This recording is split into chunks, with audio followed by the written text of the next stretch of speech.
Mm, Ahojte, nachádzam sa takto netradične v nákupnom centre.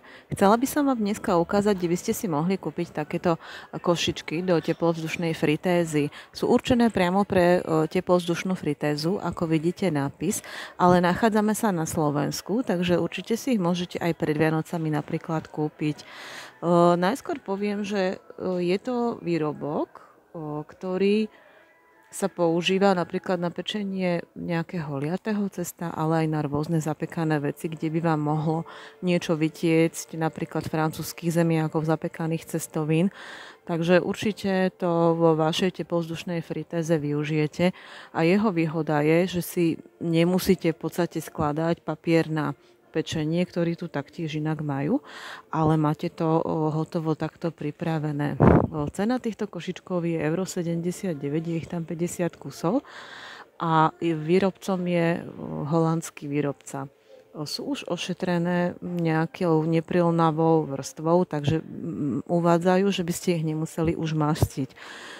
Nie je to až také podstatné pre nás, skôr to, že sa dajú kúpiť aj na Slovensku. A teraz prezradím, kde sa nachádzame. Môžete to možno poznať podľa týchto modrých symbolov aj na tých etiketách.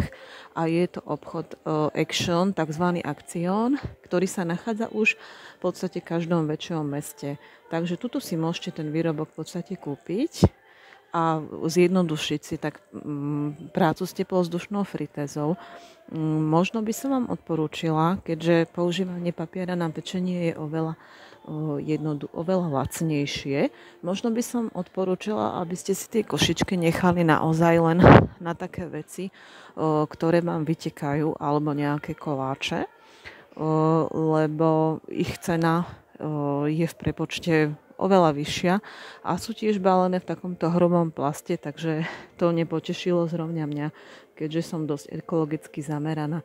Ale tá správa, že sa dajú kúpiť takto bežne v obchode a dokonca i na Slovensku, je myslím si, že potešujúca, že ich nemusíme tak pracne hľadať a ja si jedny určite domov zoberiem a vidíme sa potom možno pri nejakom pečení, kde ich aj použijem.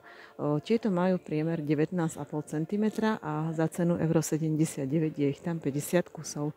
To bolo všetko, čo som vám dneska chcela povedať. Pekný večer.